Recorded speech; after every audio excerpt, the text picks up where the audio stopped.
ایک دن یہودیوں کے ایک بہت بڑے مجمع سے یہودیوں کا ایک بڑا عالم تقریر کر رہا تھا کہ اچانک حضرت بایزید بسطامی رحمۃ اللہ تعالی علیہ جا کر اس مجمع میں بیٹھ گئے۔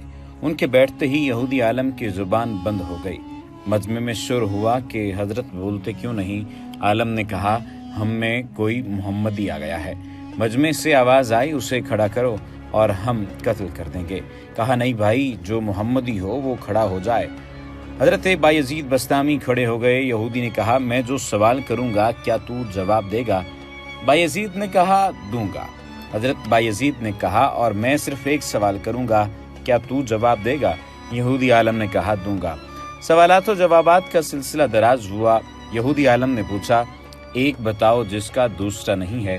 حضرت بایزید بسطامی نے فرمایا اللہ ایک ہے، اس کا دوسرا نہیں ہے۔ یہودی عالم نے پوچھا دو بتاؤ جس کا تیسرا نہ ہو۔ حضرت بایزید بسطامی نے فرمایا دن اور رات، اس کا تیسرا نہیں ہے۔ یہودی عالم نے پوچھا تین بتاؤ جس کا چوتھا نہ ہو۔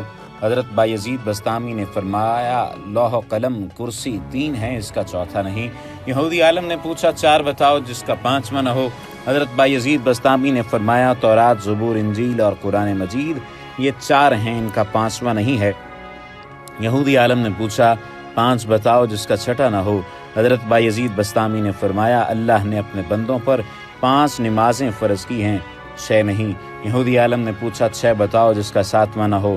حضرت بایزید بسطامی نے فرمایا 6 دن میں زمین و آسمان بنائے ہیں، 7 دن میں نہیں۔ یہودی عالم نے پوچھا 7 بتاؤ جس کا 8واں نہ ہو۔ حضرت بایزید بسطامی نے فرمایا میرا رب کہتا ہے میں نے 7 آسمان بنائے ہیں، اس کا 8واں نہیں۔ یہودی عالم نے پوچھا 8 بتاؤ جس کا 9واں نہ ہو۔ حضرت بایزید بسطامی نے فرمایا میرے رب کے عرش کو 8 فرشتوں نے اٹھایا ہوا ہے، 9 نے نہیں۔ یہودی عالم نے پوچھا وہ 9 بتاؤ جس کا 10 نہ ہو۔ حضرت بایزید بسطامی نے فرمایا حضرت صالح علیہ السلام کی قوم میں 9 بڑے بدماش تھے، اس میں 10واں نہیں تھا۔ یہودی عالم نے پوچھا وہ 10 بتاؤ جس کا 11واں نہ ہو۔ حضرت بایزید بسطامی نے فرمایا حج میں کوئی غلطی ہو جائے تو اللہ نے ہمیں 7 روزے وہاں رکھنے اور 3 گھر پر رکھنے کو کہا ہے، یہ 10 ہیں 11 نہیں۔ یہودی عالم نے پوچھا وہ 11 بتاؤ جس کا 12 نہ ہو۔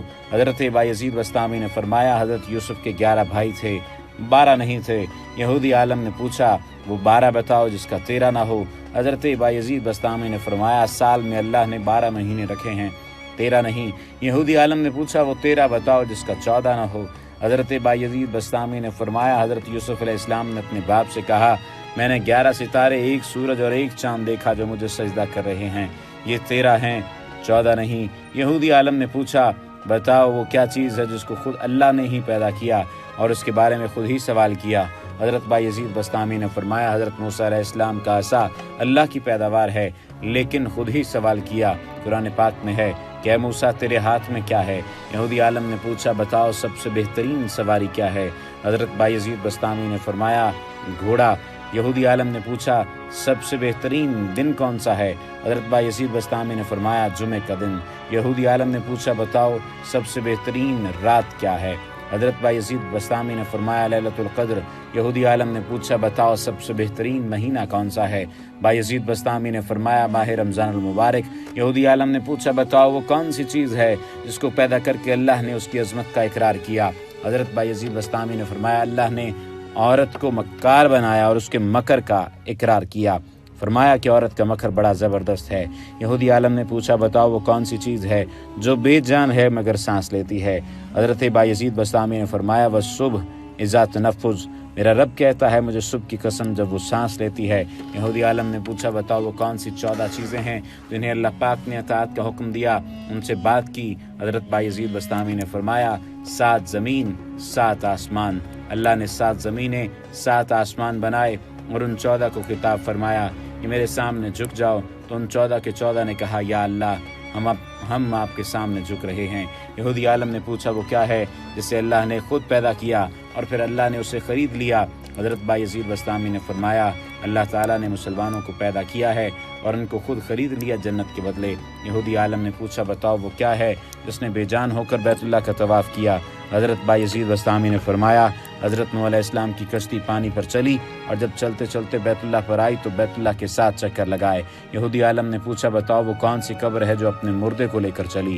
حضرت بایزید بسطامی نے فرمایا حضرت یونس علیہ السلام کی مچھلی جو اپنے اندر حضرت یونس علیہ السلام کو بٹھا کر 40 دن تک پھرتی رہی، وہ قبر کی طرح تھی، قبر کی طرح چل رہی تھی، لیکن اللہ کی قدرت حضرت یونس کو پیٹ میں نہ مرنے دیا، نہ بھوکا پیاسا رکھا، نہ بیمار کیا، نہ پریشان کیا۔ حضرت یونس علیہ السلام مچھلی کے پیٹ میں اللہ کی امانت تھے۔ یہودی عالم نے پوچھا وہ کون سی قوم ہے جس نے جھوٹ بولا پھر بھی جنت میں جائے گی؟ حضرت بایزید بسطامی نے فرمایا حضرت یوسف علیہ السلام کے بھائی۔ حضرت یوسف علیہ السلام کے بھائی بکری کا خون کرتے کے اوپر مل کر شام کو گھر آئے اور کہا یوسف کو بھیڑیا اٹھا کے لے گیا، یعنی جھوٹ بولا۔ لیکن حضرت یعقوب علیہ السلام کے استغفار پر اور ان کی توبہ کرنے پر اللہ تعالیٰ انہیں جنت میں داخل کریں گے۔ یہودی عالم نے پوچھا بتاؤ وہ کون سی قوم ہے جو سچ بولے گی پھر بھی جہنم میں جائے گی؟ حضرت بایزید بسطامی نے فرمایا یہودی و عیسائی ایک بول میں سچے ہیں۔ یہودی کہتے ہیں عیسائی باطل پر ہیں اور عیسائی کہتے ہیں یہودی باطل پر ہیں، اس میں دونوں سچے ہیں لیکن دونوں جہنم میں جائیں گے۔ اس پر یہودی عالم نے کہا سوالات تو اور بھی بہت سے ہیں مگر وقت بہت ہو گیا، اب یہیں چھوڑ دیتا ہوں۔ حضرت بایزید نے کہا حسب وعدہ میرے ایک سوال کا جواب دو، صرف ایک سوال کا جواب دو، مجھے بتاؤ جنت کی چابی کیا ہے؟ یہودی عالم خاموش ہو گیا تو لوگوں نے کہا بولتے کیوں نہیں، تم سے سوالوں کی بوچھاڑ کر دی۔ وہ ہر ایک کا جواب دیتا رہا اور آپ ایک ہی سوال کا جواب نہیں دے رہے۔ کہنے لگا جناب مجھے سارا پتہ ہے، جواب مجھے آتا ہے مگر تم مانو گے نہیں۔ حضرت بایزید نے فرمایا پتہ ہے تو مانتے کیوں نہیں؟ مجمع میں سے آواز آئی اگر تو کہے گا تو مانے گی۔ کہنے لگا تو پھر سنو، جنت کی چابی تو محمد صلی اللہ علیہ وآلہ وسلم ہیں۔ حضور اکرم صلی اللہ علیہ وآلہ وسلم نے ارشاد فرمایا جنت کی چابی اور جنت کا جھنڈا میرے ہاتھ میں ہے، ساری دنیا کے انسان میرے جھنڈے کے نیچے جنت میں جائیں گے، کوئی میرے جھنڈے سے نکل نہیں سکتا۔ جنت کا دروازہ اور چابی آپ کے ہاتھ میں ہے، آپ کے بغیر کوئی جنت میں نہیں جا سکتا۔ یہ مشہور و معروف واقعہ ہے جو حضرت بایزید بسطامی اور اس پادری کے درمیان مکالمے کی صورت میں سامنے آیا۔ اب اگر حضرت بایزید بسطامی کی زندگی اور ان کے شخصیت کے چند پہلوؤں کے بارے میں آپ کو بتایا جائے تو بایزید بسطامی جو شیخ ابو یزید البسطامی اور طیفور ابو یزید البسطامی کے نام سے بھی جانے جاتے ہیں، ان کا اصل نام ابو یزید طیفور بن عیسیٰ بن شروسان البسطامی اور کنیت ابو یزید ہے۔ فارس کے صوبے بسطام میں پیدا ہوئے۔ بسطامی آپ کے نام کے ساتھ اسی نسبت سے لگایا جاتا ہے۔ آپ کے آباء و اجداد مجوسی تھے جو بعد میں اسلام کی طرف راغب ہو گئے۔ بسطام ایک بڑا قریہ ہے جو نیشا پور کے راستے میں واقع ہے۔ آپ کے دادا کے 3 بیٹے تھے، آدم، طیفور بایزید کے والد اور علی، یہ سارے بڑے ہی زاہد اور عبادت گزار تھے۔ وفات ان کی 261 ہجری میں ہوئی۔ معروف ترین مسلم صوفیہ کرام میں سے ایک ہیں اور تصوف میں ابو یزید کے استاد ابو علی السندی نامی ایک صوفی تھے جو عربی نہیں جانتے تھے۔ بعد ازاں دنیا ترک کر دی اور 12 سالوں تک جنگلوں میں ریاضت کی۔ تصوف میں آپ کا مرتبہ بہت بلند ہے۔ آپ کو علم باطن میں امام جعفر صادق کی روحانیت سے تربیت ہے، جبکہ آپ کی پیدائش امام کی وفات کی بعد کی ہے۔ ان کے معتقدین کو طیفوری اور بسطامیہ کہا جاتا ہے۔ سید طائفہ جنید بغدادی نے آپ کے متعلق فرمایا کہ بایزید ہمارے درمیان اس طرح ہیں جس طرح ملائکہ میں حضرت جبریل اور مقام توحید میں تمام بزرگوں کی انتہا آپ کی ابتدا ہے، کیونکہ ابتدائی مقام میں یہی لوگ سرگرداں ہو کر رہ جاتے ہیں۔ جیسا کہ بایزید بسطامی کا قول ہے کہ اگر لوگ 200 سال تک بھی گلشن معرفت میں سرگشتہ رہیں، جب کہیں جا کر ان کو ایک پھول مل سکتا ہے جو مجموعی طور پر ابتدا ہی میں مجھے مل گیا۔ امام مناوی فرماتے ہیں کہ ابو یزید بسطامی عارفین کے اماموں کے بھی امام تھے اور محققین صوفیہ کرام کے مشائخ کے شیخ تھے۔ تمہارے لیے ان کے بارے میں جناب خانی کا یہ قول ہی کافی تھا کہ آپ انہیں سلطان العارفین کہا کرتے تھے اور ابن عربی انہیں ابو یزید اکبر کہا کرتے تھے، اور انہوں نے ذکر کیا کہ آپ اپنے پورے زمانے کے کتب غواص تھے۔ شیخ ابو سعید کا قول ہے کہ میں پورے عالم کو آپ کے اوصاف پر دیکھتا ہوں، لیکن اس کے باوجود بھی آپ کے مراتب کو کوئی نہیں جانتا۔ جب بایزید نماز پڑھتے تو ان کے سینے کی ہڈیوں سے آواز نکلتی تھی جس کو لوگ سن لیتے تھے۔ خدا کی ہیبت اور شریعت کی تعلیم کی وجہ سے بایزید نے موت کے وقت یہ کہا، خدایا میں نے تجھ کو یاد نہ کیا سوائے غفلت کے، اور میں نے تیری خدمت سوائے نقصان کے نہیں کی۔ آپ نے 15 شعبان 231 ہجری بسطام میں انتقال کیا، جبکہ یہ بھی کہا گیا ہے کہ ان کا وصال 261 ہجری میں ہوا۔ کوئی مستقل تصنیف نہیں چھوڑی، چند اقوال مختلف لوگوں کی زبانی تصوف کی کتابوں میں موجود ہیں۔ اللہ سبحانہ و تعالیٰ کا یہ واقعتاً کرم ہے کہ ہمیں ایسے لوگوں کی شخصیت کے بارے میں علم ہے اور سینہ بسینہ مختلف تاریخیں، مختلف قسم کی تاریخ ہم تک پہنچتی چلی جا رہی ہے، جس کے ذریعے سے ہم فائدہ بھی اٹھا سکتے ہیں اور واضح طور پر جان بھی سکتے ہیں کہ زندگی کس طرح سے گزاری جا سکتی ہے اور زندگی گزارنے کا طریقہ کار کیا ہونا چاہیے۔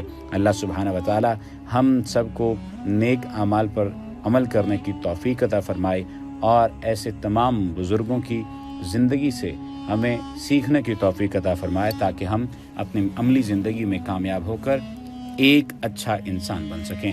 وما علینا الا البلاغ المبین۔